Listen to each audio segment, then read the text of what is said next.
بسم الله الرحمن الرحيم كلنتي وعانا وناكسان داوداشada qiimaha qadariinta naga mudan halkan waa telefishinka Star TV caasimadda Hargeysa waxaan noo farxada mid kamid ah doodihii ugu waaweynaa in caasimadda Hargeysa aan ku qabanno waana markii ugu horeysay hogaamiyaasha xisbiyada siyaasadeed Soomaaliland inta la xasto ay dood noocan isugu yimaadaan doodani waxay ku soo beegmaysaa 5 sano ka bacdi markii la doortay xukuumadda madaxweyne Silaayo 26 Juun waqti kooban maalmo kooban ayaa ka harsan doodani waxaynu ku la faguri doonaa oo ka qayb gali doonaa gudoomiyaha xisbiga kulmiye Muuse Biixi Cabdi gudoomiyaha golaha wakiilada ahna gudoomiyaha xisbiga mucaaridka wadani Cabdiraxmaan Maxamed Cabdullaahi Ciro iyo gudoomiyaha xisbiga mucaaridka Ucud Injineer Faysal Waraabe saddexda mas'uul waxay hogaamiyaan siyaasadaha saddex xisbi wadani kulmiye Ucud waxaan weydiin doonaa oo ku la faguri doonaa oo isweydaarsan doonaan war xaalka Soomaaliland waqtigan xaadirka khilaafaadka dhinaca doorashooyinka 26 Juun maxaa la yeelayaa xisbiyadu maxay aaminsiin shacabku maxay aaminsiin sidoo kale waxaynu dib istaagi doonaa eedda doorashada dib inuu dhacday iska leh iyadana waa qodob muhiim ah waxaynu kala eegi doonaa xaaladda xisbiyada imika iyagoo ay maamulaan inagoo dib istaagi doona qodobo kooban dhamaantiin aad baad mahadsantihiin Muuse Cabdiraxmaan iyo Faysal Waraabe martiqaadka quruxda badan aad nagu timaadeen Star TV idinko naga ajiiba dalabka ay ugu yahnay dhamaantaad baad mahadsantihiin waxaan jecelahay su'aasha ugu horeysa inaan weydiiyo gudoomiye Cabdiraxmaan Maxamed Cabdullaahi Ciro waxaan jecelahay 3 daqiiqo inaad ku soo koobtid xaaladda xisbiga adigu aad maamusho iyo qorshaha bismillaahir rahmaanir rahiim waan u mahadnaqayaa Star TV waxaan salaamayaa dhammaan shacbiga reer Soomaaliland markay joogaan Ramadaan Kariim inkastoo mar doodu ku faanaayeen waqti Ramadaan ahayn xisbiga waxaa xisbiga ugu daayartada xisbi qaran ee hadda jira wuxuu ka soo baxay tartankii golaha deegaanka ay ku tartamayeen ururada siyaasadda iyo axsaabta waxaan ahaa ururkii kaliya ka soo baxay ururadii tartamay marka wuxuu soo gudbay xisbi qaran oo wuxuu ka mid ahaa sidii xisbi qaran lagu dhawaaqay ee shahaadooyinka la siiyey xisbigaasi guud ahaan ismiisi hore uradana wuxuu kala mid ahaa urada intii dambe koritaankiisu uu korayay waxaan u gudbayay marba u gudbayay xisbi qaran guud ahaan xisbiga wuxuu dhisan yahay jamhuuriyadda Soomaaliland xaruntiisa Hargeysa ah dhammaan gobolka Maroodijeex iyo gobolada kaleba laamaha dowladda shacbiga reer Soomaaliland waxaan leeyahay hawl maalmeedkiisii iyo koritaankiisuba si wanaagsan buu socdaa wuxuu ka qayb qaatay kamera dhalintii doorashooyinka 2003 wuxuu ka bilaabay oo ka mid ahaa xisaabta qaranka ee bilowday inaynu doorashooyinka waqtigoodii inoogu suurto galaan taasoo runtii nagala shaqeeyeen ama aan ka wada shaqeynayna xisaabta kale kulmiye iyo idba iyo xukuumaddaba carqalado badan baa doorashooyinka inay soo gaarsiin halkan hor yimi qayb baan ka ahayn xelalkii dhibaatooyinka laga baxayay oo ugu dambeysay gobashii uu dhigay madaxweynuhu qayb baan ka ahayn waxaan leenahay waxaan qayb ka nahay nidaamka siyaasiga Somaliland xisbiga si wanaagsan buu koriyay runtii soo keenay Muuse Biixi Cabdi bismillaahir rahmaanir rahiim warda su'aasha aad ugu waxaad 3 daqiiqo ku soo koobtaa xaaladda xisbiga kulmiye ee adigu taladaad hayso adigoo dhinacii dowladda ku daray xaaladda waxaan qaadanayaa way balaarantii waa eray balaaran 3 daqiiqo waa yiri laakiin waxaan ku soo daalnaa xisbi horta deena la sagaran maciis xisbi maxaa looga jeedaa waxa badaa reega xisbi inay dad badan isla fahamsaneen xisbi waa dad distoor iyo dal iyo qarannimada aaminsan marka hore oo wada leh waa qayb kamid ah dadka oo fikrad ay dalkooda ku horumariyaan ayaa bulshada ee dhinac walba ku heshiiyey ee tan urur samaystay ee tan ku tala galay inay ururkaas si sharci ah ku gaaraan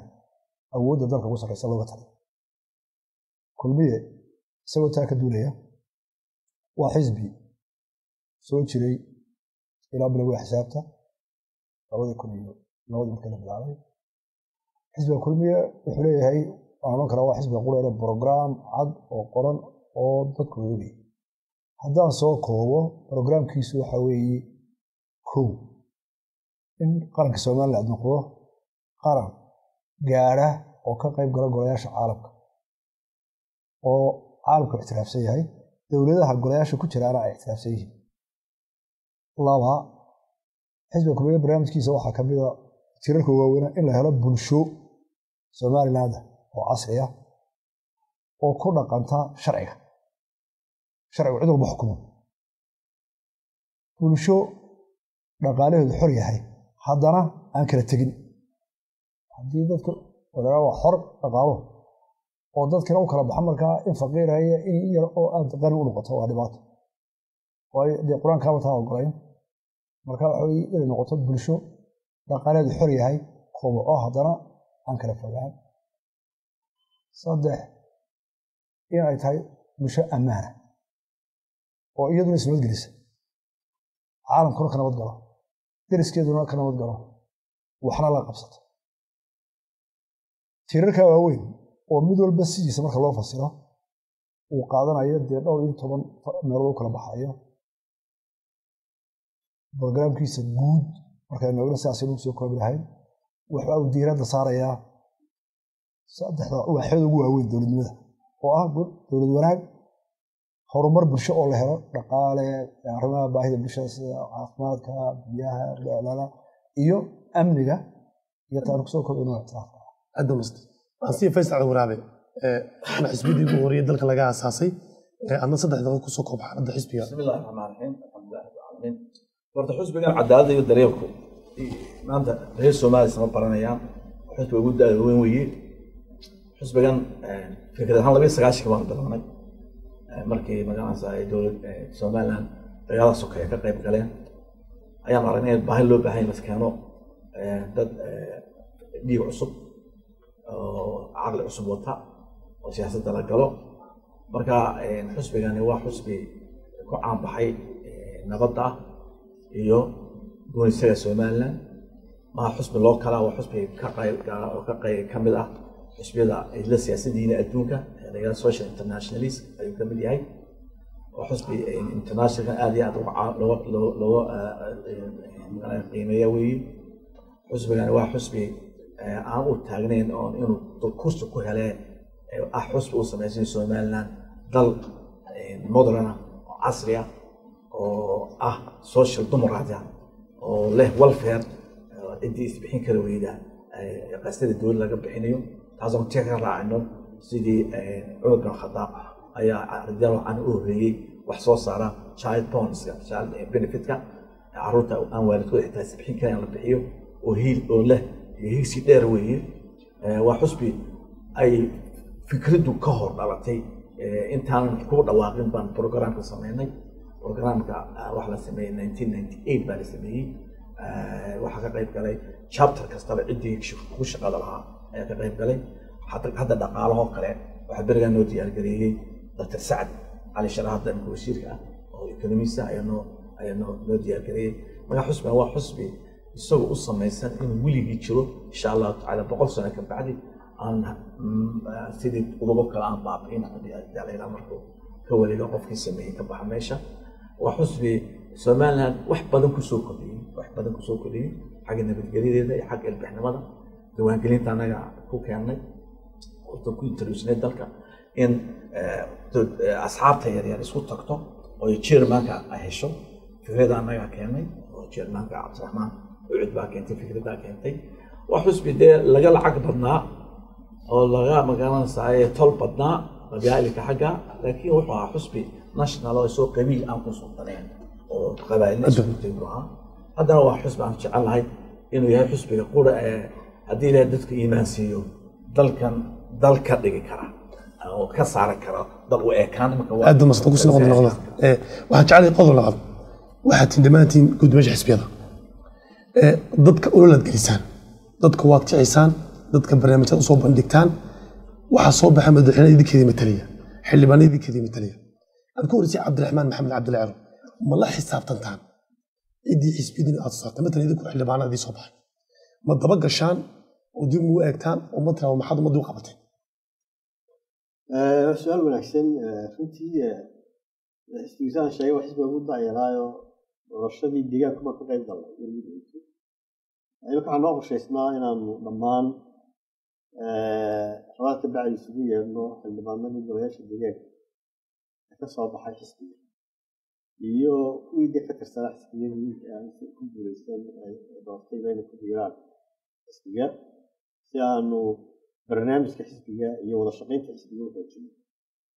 markaa doorashadaas uqna waan ka qayb galnay taana imarka xiriirkiima wanaagsan yahay waxaan noo qorshaysanna inaanu workshop weyn u qabanno haddii ilahay ka dhigo gudoomiye xisbiga kulmiya 5 sannadood ayaa talada xukuumadda hayseen xukuumadda madaxweyne siinaayo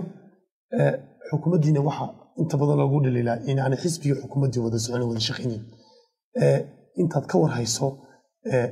is xisaabsana matalan diigkii madaxweynaha iyo xukuumadda waxaan su-aasha ku soo koobo anigu waxaan nahay xisbi ilaa doorashooyinkii u horreeyey soo jiray doorasho walbana qayb weyn ku guulaystay hadda waxaan nahnaa talada xilka madaxweynaha iyo madaxweyne ku-xigeenku waa kulmiye baarlamaanka tirada ugu badan baanu ku leenahay oo gaaraysa 250 dowladaha hoosena tirada ugu badan baanu ku leenahay su-aasha laba su-aal badan isku doortay marka waqti dheer waa qaadanaya mid waxa weeye xaalad guud oo kuwan kala la sabanahay mina gaar ahaan baa tir kulmiye hadda aad matiin ma xisaabtan taariikhda timaada hada soo yaafay marka hore xisbiyadu ololaana galisaan oo dad baa doorataan oo xisbiyada la doortaa ma ka war haysaan oo dadkii aad doorateen barnaamijyada ma ku socdaa oo su-aal caam ah arrintaasi wax badan baa ka dhiman waxna way ka filaan sababtuna waxa weeye dimuqraadiyaddana waa curdin xisbiyadeenna iyo doorasho waxaanu galayna waa curdin oo in yar bay jireen adduunka wax walba koraa marka xisbiyadii oo la abuuray kii ugu horreeyey 2002 jira ayaa waxaanu galnay 5 doorasho waa arrin aad u adag iyadoon xisbiyadii salka dhigin oo dadkii dimuqraadiyaddii fahmin oo qofka codanaya xitaa codkiisa qiimaha u leeyahay aanu aad u darsin ayaynu 5 doorasho galoo degdega waxaan soo saaraa xildhibaan taa waxa dheer shuruucda waa ka gudoomiye baarlamaanka aynu u dhigna arrimahaasi wari qaar badan baa dhiman oo in la curiyo u baahan in la daryeelo maayo waxaa loo baahan yahay markuu xisbiga ka soo baxo xildhibaanka mowqif uu doorto sharcigii isaga iyo xisbiga isku xidh lahaa sharciga doorashooyinku hal qodob qulu ka sheega oo isku bargaraaf wuxuu yiraahdaa xildhibaanka la doorto waa u xor markuu xildhibaan noqdo in ra'yigiisa cabiro xildhibaanku xisbigiisa kama tegi karo loo ka wareegi karo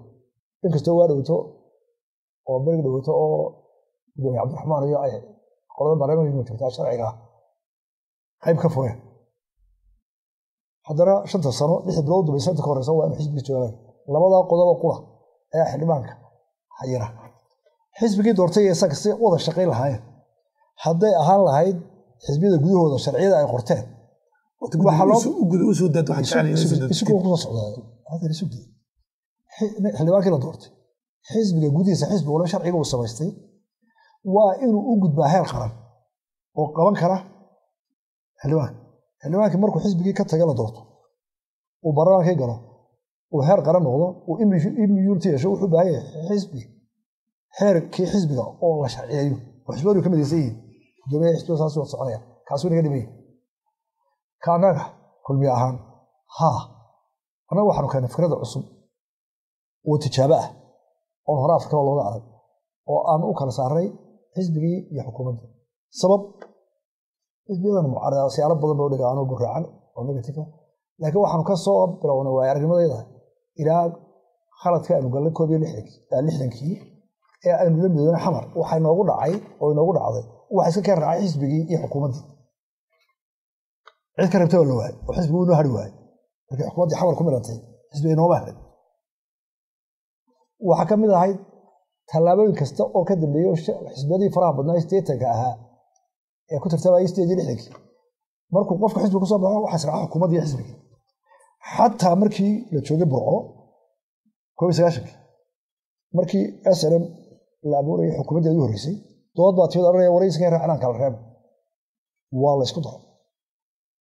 waadigu ogaa waxaa ka soo dhex baxday shir beelaan gudoomiye su'aasha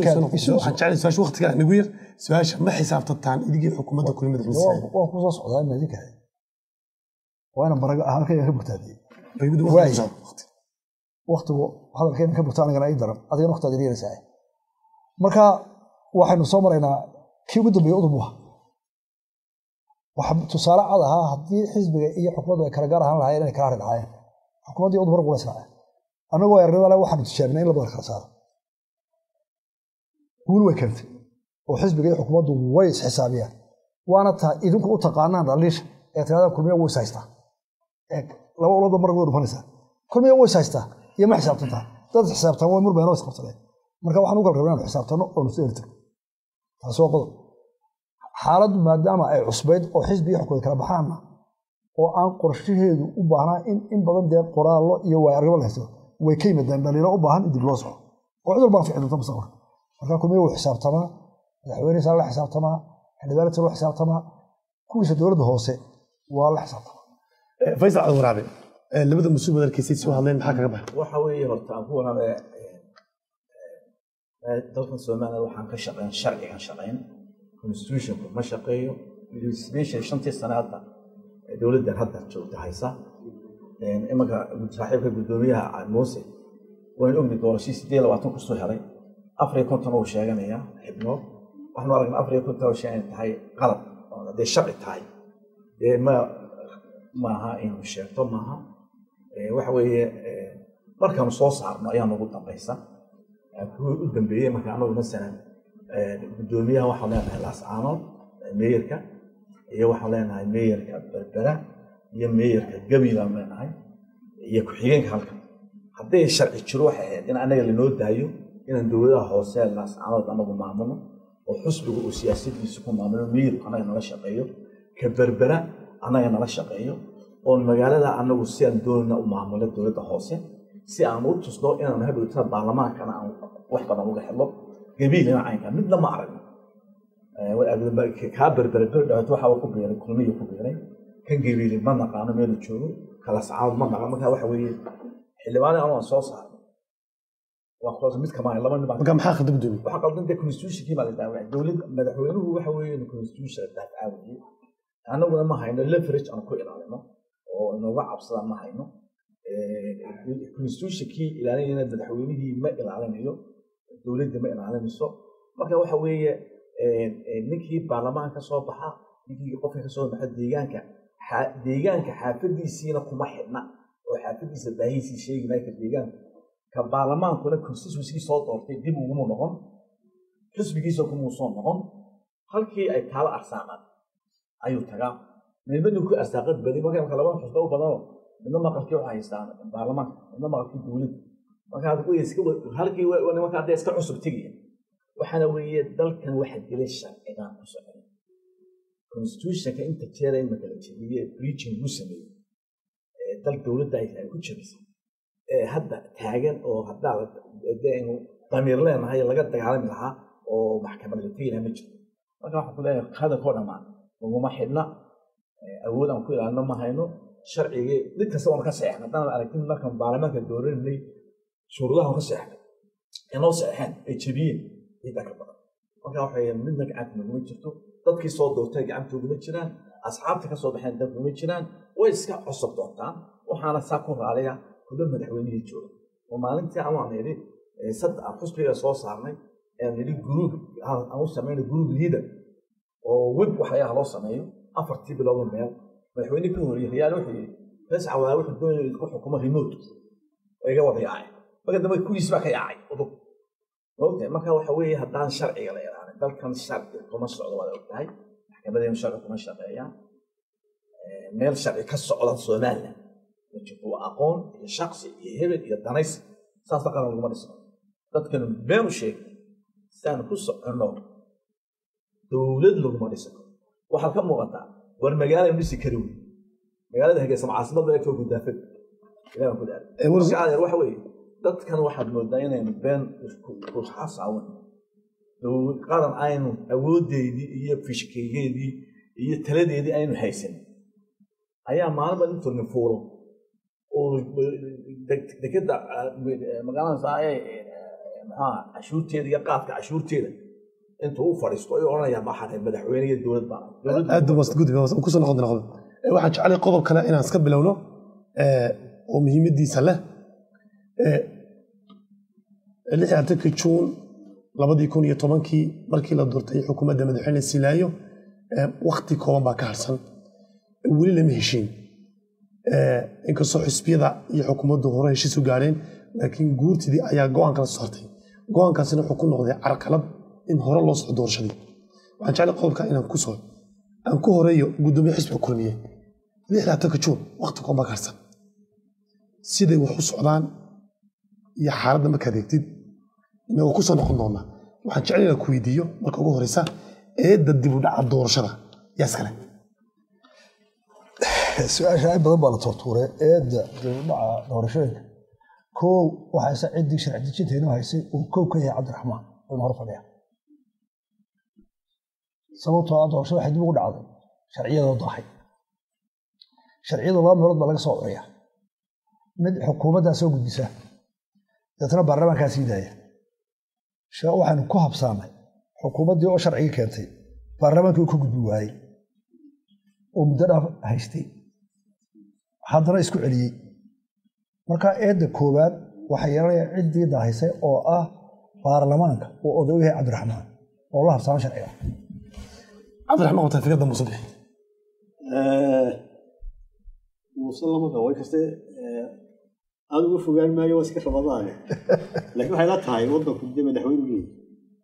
dastuurka iyo xeerarka iyo sharciga isaga mas-uula annaga sharci dejinta maxay markay doorasho noqoto doorashada waa muusana waa ka warqabaa gudoomiye faysalna waa halkan fadhiya 2013 waanu bilownay processkii in doorashadu waqtigeeda ku qabto saddex xisbi si wanaagsan bay ula shaqeeyeen xukuumadda intii hore waa la shaqaysay laakiin xukuumaddu markay aragtay in doorashadii soo dhowdahay bay haamireega u xidhay carqalado badan bay bilowday xeerkii diiwaangelinta komishinku sameeyey bay tuurtay mid aan kii ahayn bay keentay oo dhammaantii carqalad ku ahaa in doorashada la qabto marka waxaan isleeyahay wax golaha wakiilada ama golaha guurta la saari karo oo doorashada ku saabsan oo carqaladii ma jirto ama carqaladahaasna ka hor imanayay mar walba doorashooyinka aan ku dadaalaynay aan 2013 bilownay 99% carqaladahaasi xukuumadda waday welina way wadaa oo maanta oo ay muuqataa inay weli wado marka waxay la tahay xukuumadda iyo madaxweynaheeda xisbigooda waxba saari maayo una la shaqeeyay intii badnay laakiin xukuumadda iyo madaxweynaha ayaa leeyahay xilka doorashada qabashadeedu guddiga doorashooyinka waa guddi farsamo laakiin xilka qabashada doorashada wuxuu saaran yahay madaxweynaha Soomaaliya Faysal Al-Waraabe waxa weeye horta ku warame aad kama wata shuruucda 157 waxa ay soo saartay tahay dawladdu waxay waddanka ku wadi leeyihiin waxa la yaab baarlamaanku is the sound of society baarlamaanku wuxuu ka iskrin garanayaa xeerka ay soo curisay biilka ay soo curisay dawladdu inuu shacbiga mutacaadi ku yahay in kale 115 waxa soo saara asxaabta macaaradka indiyada macaaradka sameeya 115 waxa soo saara pressure group saasa xeerka adduunka u sameeya waxa markaa weey xilka badan wuxuu saaran yahay dawladda waxa weeye markii dawladdu 2010 kala doortay dawladda kulmiye waxa ay nagu soo foolaa doorashadii baarlamaanka guddi baa la noo saaray leeyli ka soo eega si doorashada soo suurgaleeyay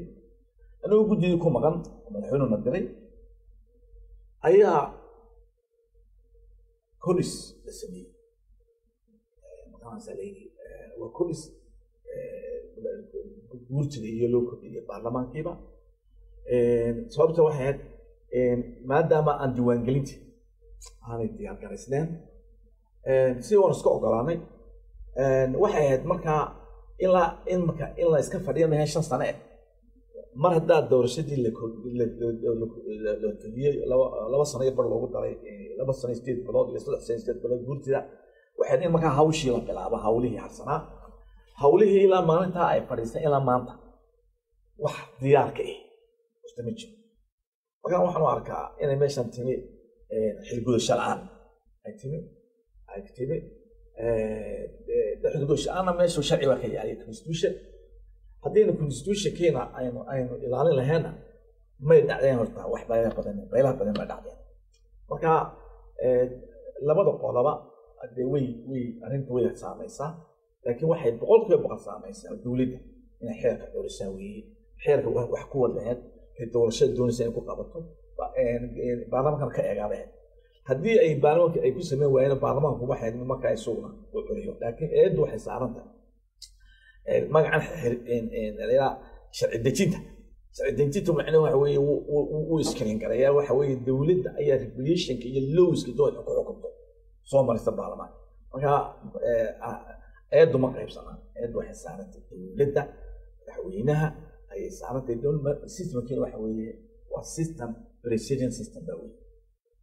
inaan anagu xagxagana dowladda iyo wasiirada iyo mahay waxa eedu waxay saarantahay imaan wanaagna madaxweynaha la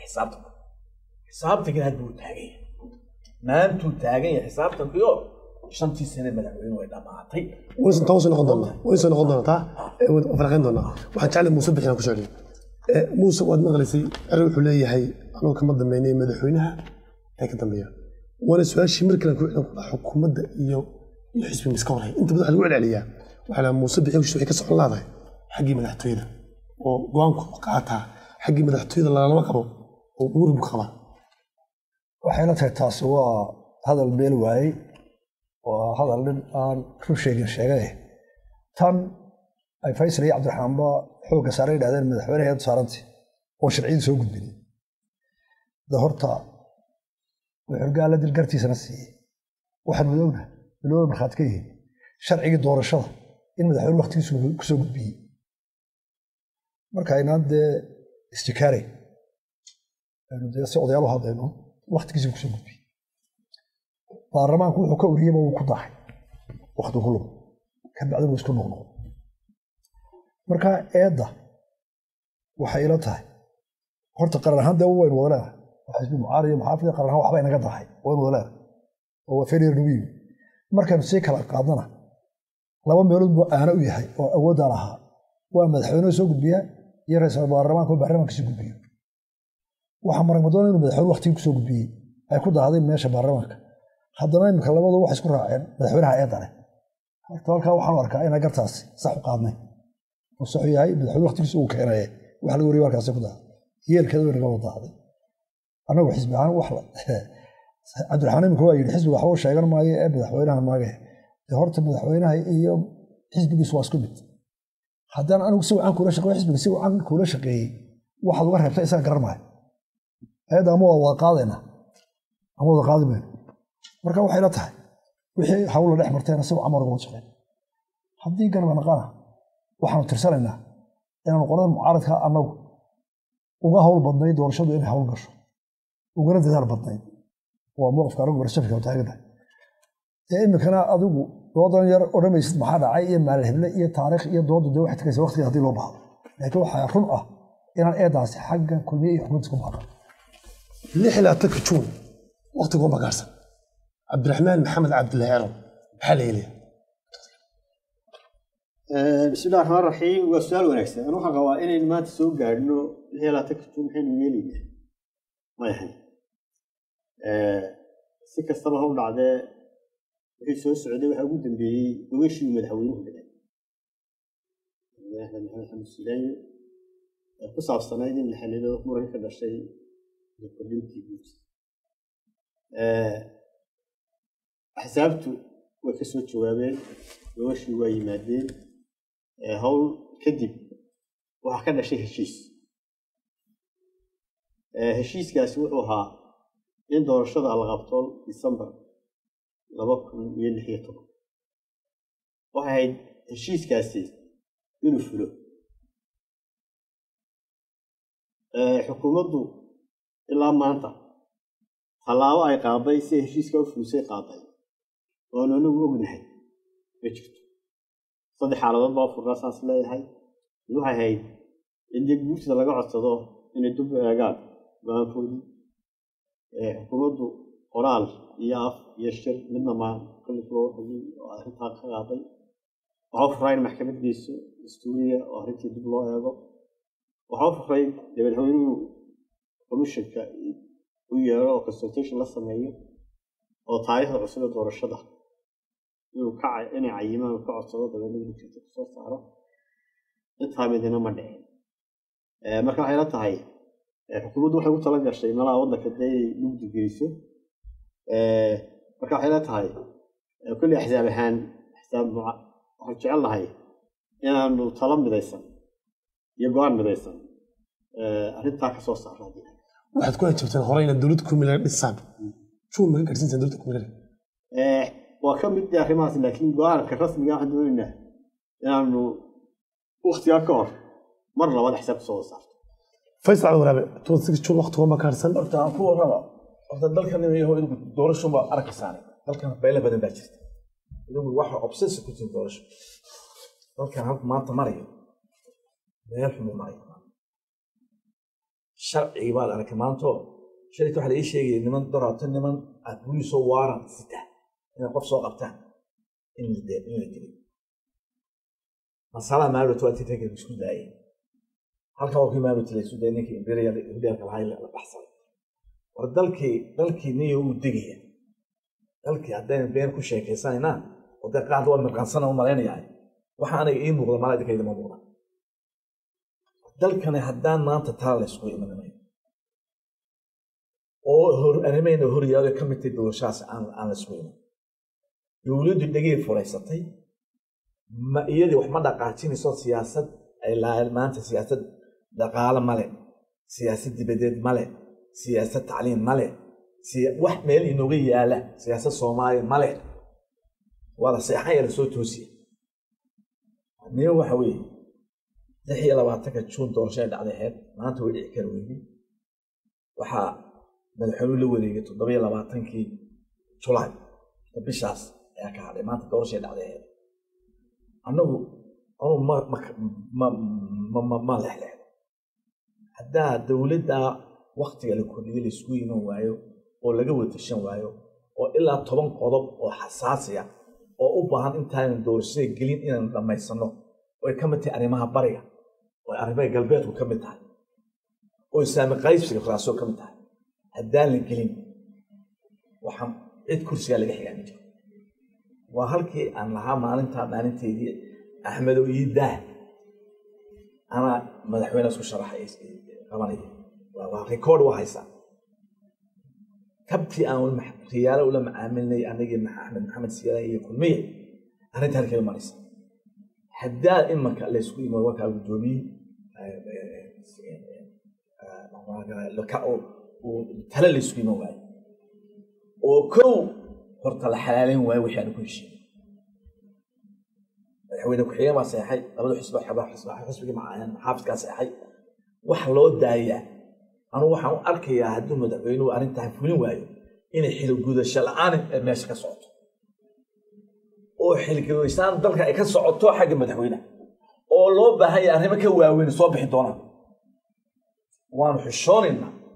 oo waliba aanu feestar ana abcaad hor taagan dalkan isaab ku soconaa dalkani ku socon maaya bilaa mabda bilaa siyaasad bilaa tash ku socon maayo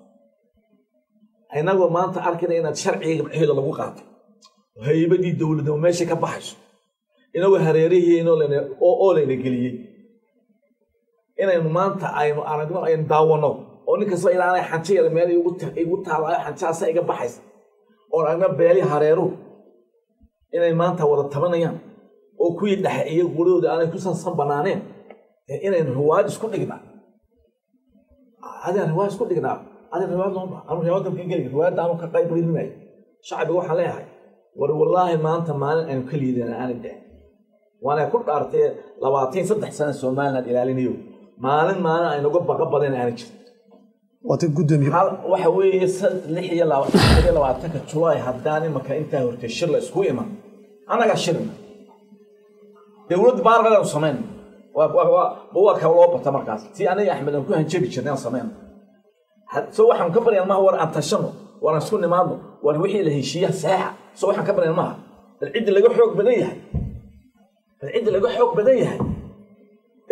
ديها لقى فريسانيو فلا مدحوينها أنا وحنا دوننا أوديك عين والشرف كتبه والشرف وقت يسكو قاطه ودور سوى ناس قاطه لكن وحنا عرقنا إن أنا أودي كم مقهر كاسو مدحوينه وساوي لها أو دن جار له أو دن جار له أو قنديال ستات أو دن تو دقاق سعير ويكون حريسي وأنا شيء جدونا إما كولي أنت هناك ما نقول هذا لكن والله وبالله والله إن شنت شيء جدونه وحنا كحشون إن شيء جدونه ونصوت هاي جدونه هالك هالك دب كقول وتي موسى بيح عبد السيو موسى ومقل سيدنا ما فيس عبد الرحمن محاكا قبحي أرتي لبض أضي دوا لوضو وذاش الدلكاء wixii ay soo jeediyaan dhaliilana dawal la eegaya tantaa ku dhisan waa xisbiye mucaarida dalka qaybta qarankooda tirada ku leeyihiin hadalkuna hadii la kuleeliyo hadii la qaboojiyo labadaba si uu bulshada gaaraaye abtafaysal waxaan leeyahay qabow uu sheeg dhaliilaha badan iyo rajada aanta badan uu muujiyay Faysal anuu lama qabo mid waan ogolahay dal ordan nahay in wax badan naga dhiman yihiin wax badan naga dhiman yihiin والله أقوله لكن رجال آتا أفرد جيس وصاحي لما قبوا وحر شرعي ما تشيلو دستور ما تشيلو سياسة دولة ما تشيلو كان ما تشيلو إلى هاي تاين ما بدنا له تاسوا فوضى أبتتا ما قبلوا أرنتا هشيس كي حزبيه إيو أي قارن حكومته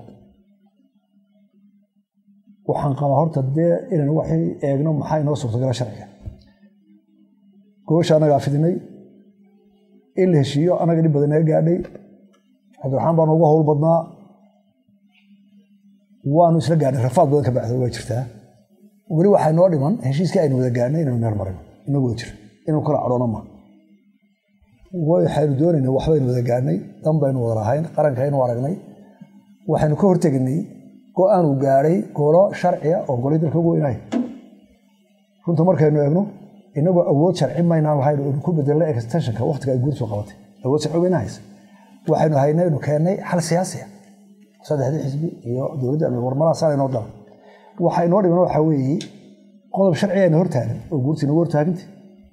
أول ده شرعي قلب كاستحية استيتران يجوا سي إنه بدكورين تسميها وهذا قد فيصلوا يا عبد الرحمن به ما أنتي عبد الرحمن قاعد عروضه واحد مسكوه السنة وأنت قلت أنه لك قريب قريب وأنت هنا أنك هذه ودو صارين أنه قلت كور على الرجل وكعبد الرحمن قاعد عروض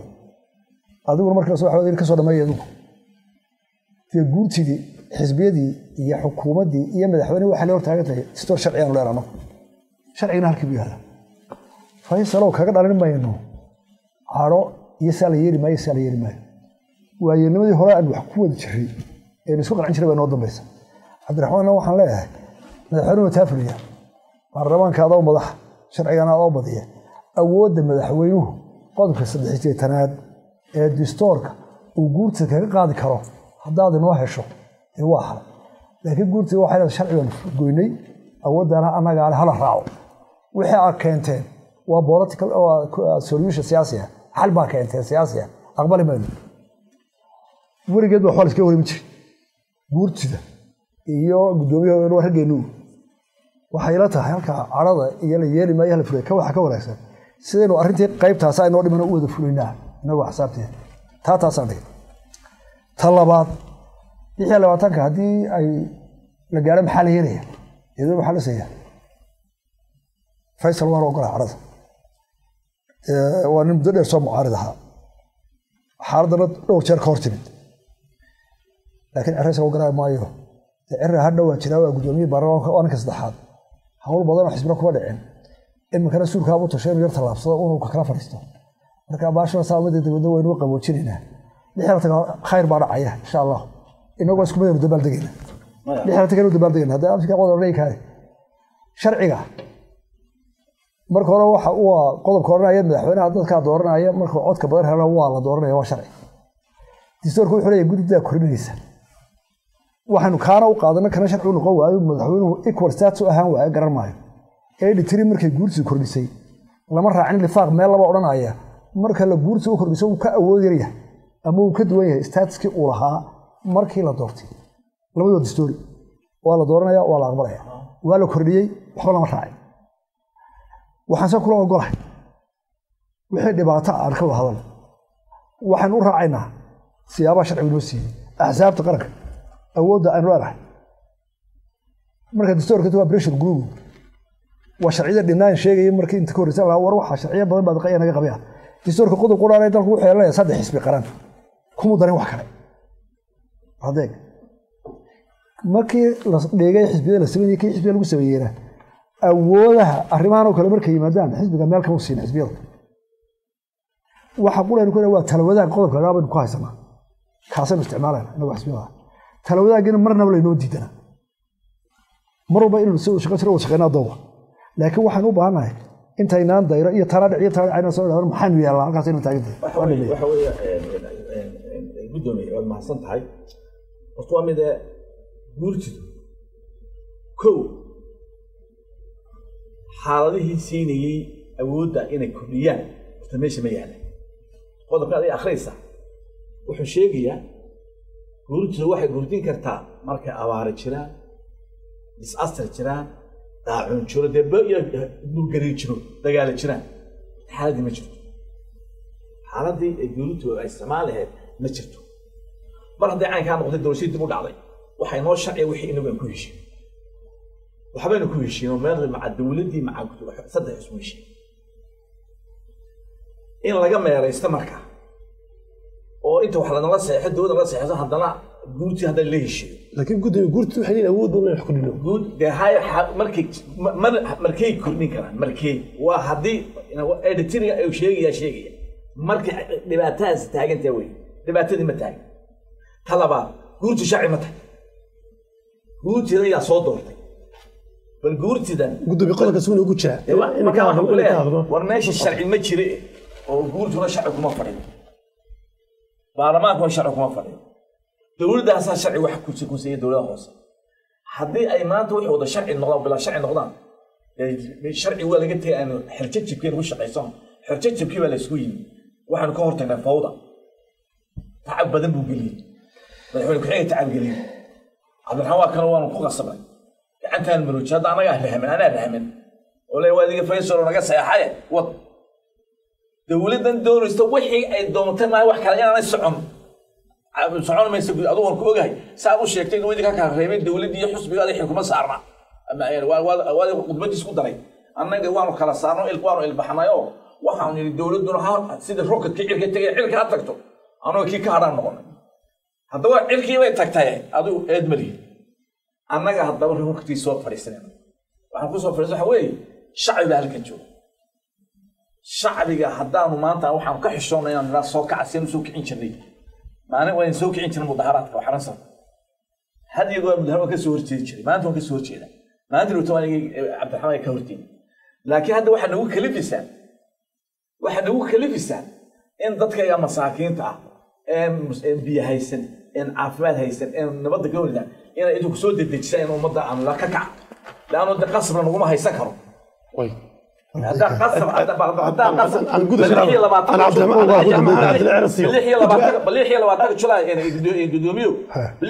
julaay markay 7 julaay gaadho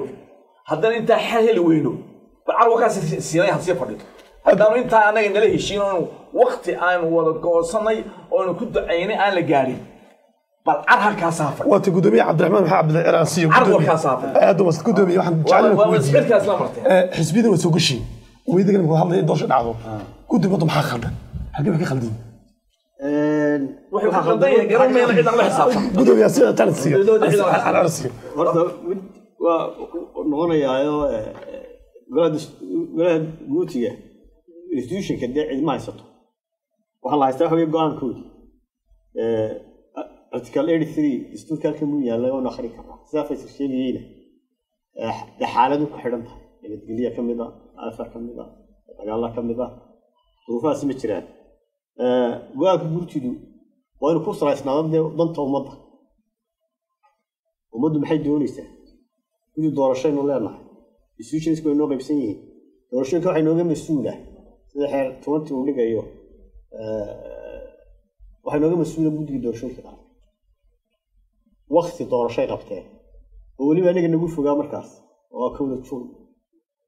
سنة كان كتير قرتدو قولك سجاد حلي ولا تشرو كل شيء غيرك نظام السياسي السمالي قرتدو وين ويانا وحنروح أنا وافقنا ليتي كوميشنك الشرعية سا وعد سياسي كتير كوميشن سياسي كلمية واحد دوتان سميه مركاتي كلمية راعي هرتا مركا waxaa la isku haystaa waxa weeye waxaan kala ognahay oo aan sir ahayn anu waxaan qabaa walaa guurtida waa lagu ijbaaray go'aanka waa lagu ijbaaray shaqo badan baa gashay tacab badan baa galay waqti badan baa galay ciidamo kasta gaar baa loola hadlay waxa uu yar iskaga yimi dukuminta aan la isku waafaqsanayn ma yahay inta badanna waxa qabaan xukuumaddu halka wax ka khaldan waxa weeye wixii aynu ku heshiino وافدين او قدام بيه هشيس كلانتي marka gudoomiye sakan dana weynta gudoomiye muuse xulay ana qeyb ku yahay dib u dhac doorashada ku cilay halka joog tabar hore ka jawaabay horta anigu wixii aan eed leeyahay anigu wax eed shakhsiyadeed tahayna diyaar baan u ahay oo qaadanaya eed gurigu leeyahay haday jirtana midna waa saxayaa xeer doorasho xukuumadda Axmed Maxamed loo soo gudbisay xeer doorasho jira laakiin waxa kii diiwaangelinta أنا غير أفهم يا موسى وحي قاله قاطع اللي مر والله واحد كحرنا وقت يدور الشدة أو أنا لجراني لا ما أنت أنا جراني كمبيوتر دي كمش كوع يفرد يعني ما أنت إيه في دور الشدة إلا بقرة بسوية أوكي أرتمد واردين صحية أنا ترى هذا أن دولة دول سنة حسب اسمها سنة أرتع عبارة عربية مركز نوجشين وإحنا كويشين هذا الدولة كفر ويدو أنا غير سامح وحي أنا ودنور نم بويدين فري وركما دم هاي حاجة دين الحزب كله حزب حكومة ولا حزب غيره تذكرنا هتشاورين ومال عندها كورينا مدحوينها قوان كحزب بيسقاطوا بكل رسمي أنت سوق قلبه أضينا وين وكوّل قلده أو كانوا ودم بي مدحوك حلو كذي صحيح مركا عبارة عن حزب جيد دولة مكان صارنا أنا تاماركم إلا أنت أنا وذا شقيني وحقول رسول ورقدي ورسول وقت قال لا سياح يوين دور الشضة وهذا كيلي أديه كامل من أولئك صحيح وتركنا صحيح ندور البعض وحكت ما حنا نحسن هل كيتايب إذا أبارد هل كيتايب دين ساري دقيسته هرت قرت دبيه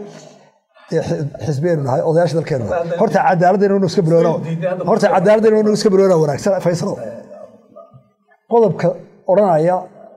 مركل الكردي يدور شظى وهدوه هدية شراء أبار عذر باسن طقال شنط قلب كله وقلب كستحيا الله يفترض إنه كردي بارلمانك ولا شو خلاص لما جورا إحنا كردي عبد الرحمن يبرنا كيس هرت دامر ولا ما سوق هذا ولا كردي عبد الرحمن ولا هذا قلب كأنت هاسو شرعي لو حرنا لما جورا لو كردي أو كفريا مر قرى إسلام وروا دمبي إذا أنا ما أعرف قلب كستير استحاد إنه كردي من حوالي كحيانكم وحشاجة هل قلب وقرا شنط قلب كلام الشيء وجي بس هذا برا إذا شرعي هو إيجا قلب بدنا قلب كستير أصل حيث تردو حليه حدي سبنا وتجري أو جد من حوالي كحيانك درشوا ذي العويد وحوكر وقلب كان قريس يقولي كي شنط جار لا أتكي صدق حوالي كردي بدون يكفرها مرقوا عيد ماله هرتي كذي مرقوا حتى أسق وحيدني مغربيس وعبد الرحمن وأضاب الله بقر كرسي وعارضنا أو حرمان كرني عليه سيسوق بطل مرت برجع حوي كرسي بدي عيده ولا بدليه وصبت الله وتوعي دول همر ولا مركز سبب الله سبيه مدحوينه أي قلت إسقى قصبي إسقى لو كرني مالنتيسي وأضاب الشق ضبخو حرناه وليدي أنا أبغى أشتري أون دجال أشتري أون عود أشتري بدنا مشتري هذا اللي هو كردي ولا هو كردي هذا العوض بحس هذا تعتبر برلمانك قلت هرتي كذي هرتي واحد كذي كردي مال قرر البطولية ما أنت واحد يلا واحد يلينا وذا شيء قرن كذي وقال شيء سياسة ده قرن كذي مال وعم بنشوف هذينا أرشد أقول وما إن هرتوا هورنا النصارى هذا قدومي حلقة وسنة بريكة ضد قبت هرتوا أنا ما يصير حلقة وسنة عندنا هذا الكلام أنا مست إيه كذا كذا مست ميل وعم بروح سوتش سد حذيني حزبي يم مدحوينه هيك برسول حسن أورجن دور قرن كمية أو بولي بارلمان كاجي كمية oo isku status tihiin oo isku xeer tihiin labadina waa isku eegan simantii ayaa naga horiyey maxkamadda kuu furay maxaad u diiday maxkamadda sababta ku yirahdo horta isla opsano ma maxkamadda maanay furanta mise adiga yaa mudiciya ninka mudiciga waa adiga ninka mudiciga eela maalin yaa la kordhinin waa adiga marka ma maxkamad baynu iskeynaa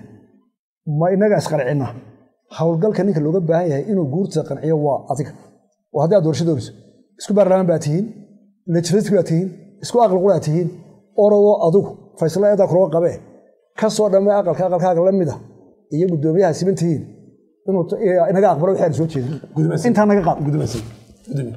salaamaana waa kulmiyahaas ku noqdaha soo dhan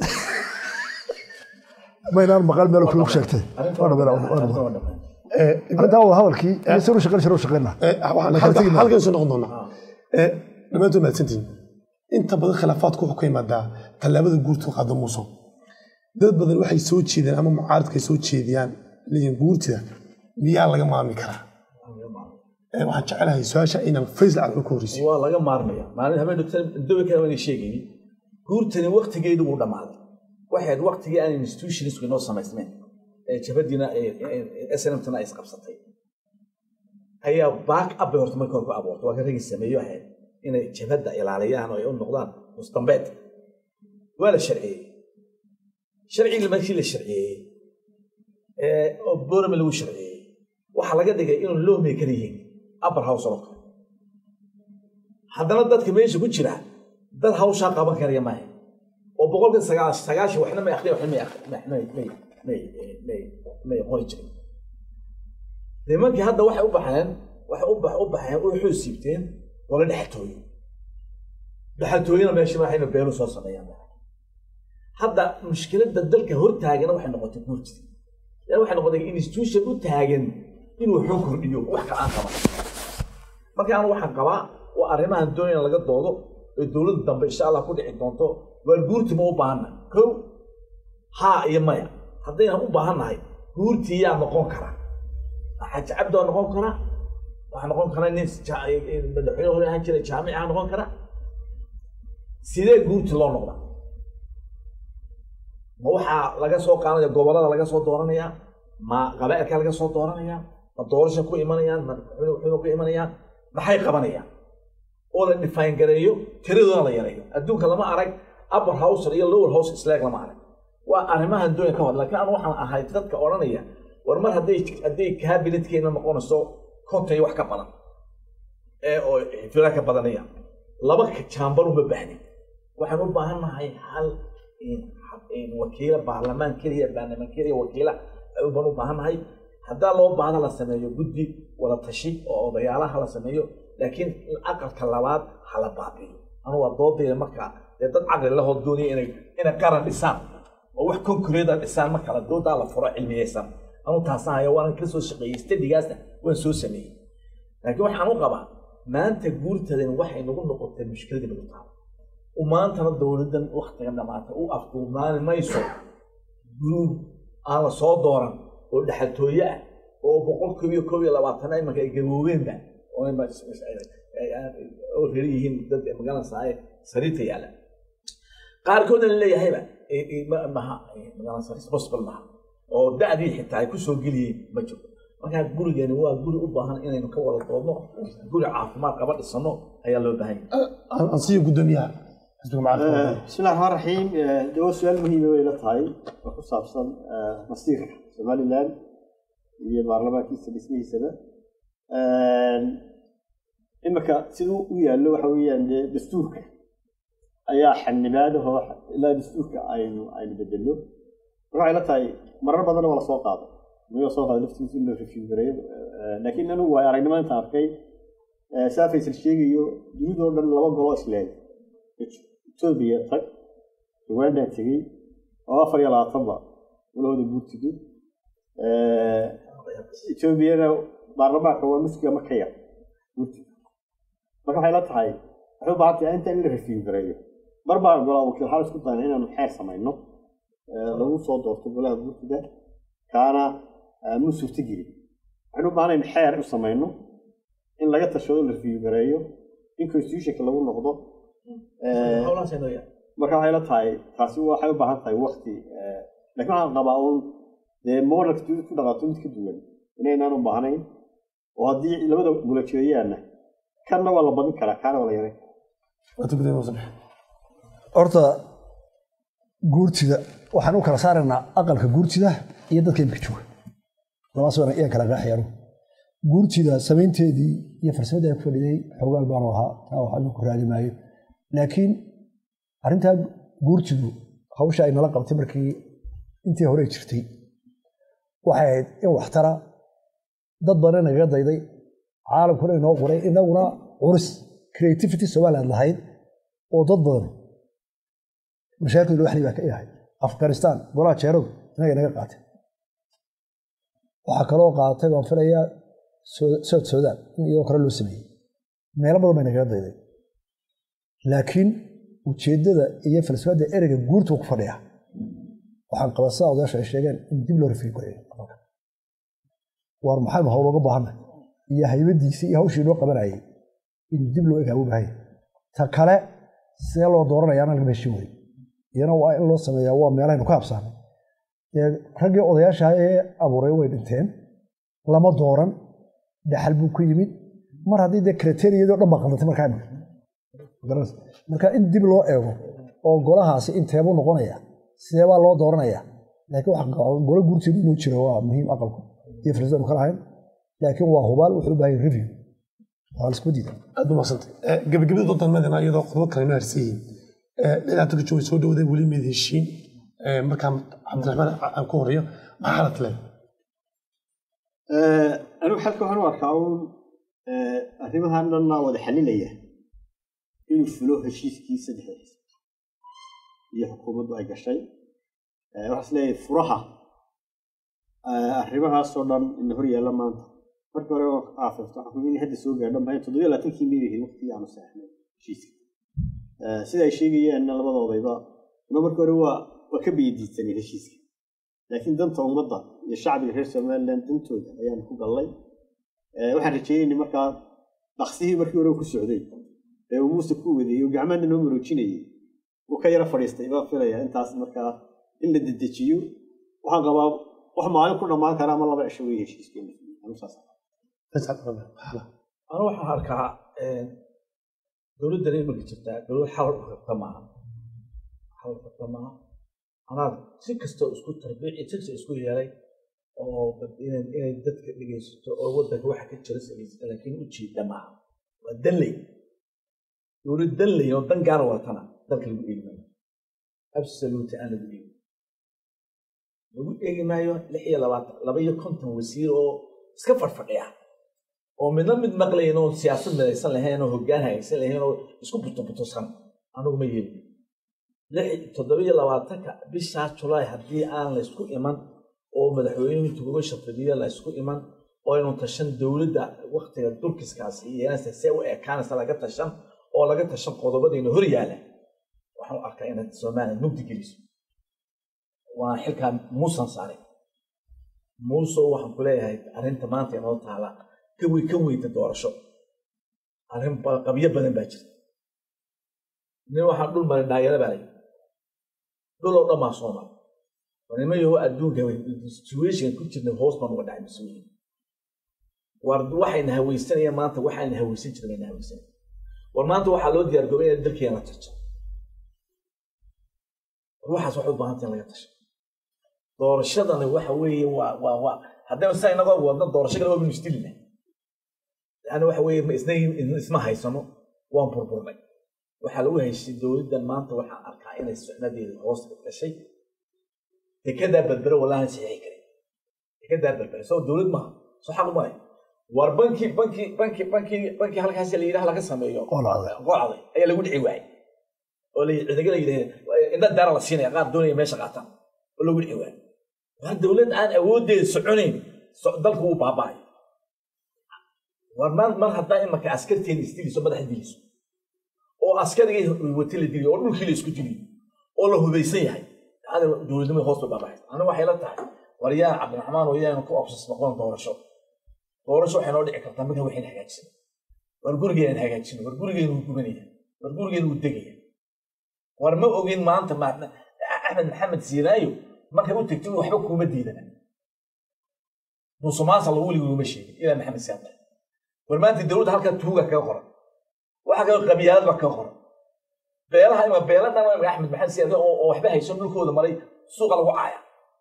waxaas waxa taxasi waa markii dawladdu fiil garoobiso ay waxa simaadaan wariyeen fiil garoobina doorashada oo ku xidhi doonaa muuso gogosha dhiga qodobada in horyaana ka wada hadal waxaanu yeelnaa 250 wasiir oo qabiil lagu bixiyo waxba qabaneen oo ninka la cruise ka doonaya oo guri ka doonaya oo biyo ka doonaya oo dul socod ka doonaya aan u baahnin war dawladda yar oo kooban oo waqtiga kala guurka haddii oo labada oday joogaan cabinet wanaagsan haddii laakiin diidaan ay cabinet sameeyaan walaal iga xigin walaal anu musharax doorkan ma hiyo ana ku sima noqonaya مصبح مثلا سبحان صاحب فيصل يا فيصل ما شنو إلى ضياء ما على قدامي وحالك واسكر دوغه فيصل باش شيغ حالك فيصل وليغا با دغدا كولا ku dhufto dhowr ka saaray halka uu keeno wuxuu war ciro doorashaha ku walaalinay baasha labadana weeraa inuu aad korino oo aan xagaha dhignay halkaas ma galo horta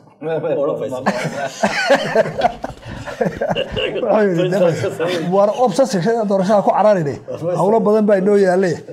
aan baasha biir ka dhigno mas'ali yare dhiiri meesha hadii yaro fariisto waxay la xalku waa iska dhow yahay qodobka oo aad uga dhawaajay ciro oranaya xalku wuxuu xoreeyay in la helo heshiiskii xisbiga gaaran meel maro Faisal Garilaha bitaqaana mar uu deegarta xaqan ku dhawaaqo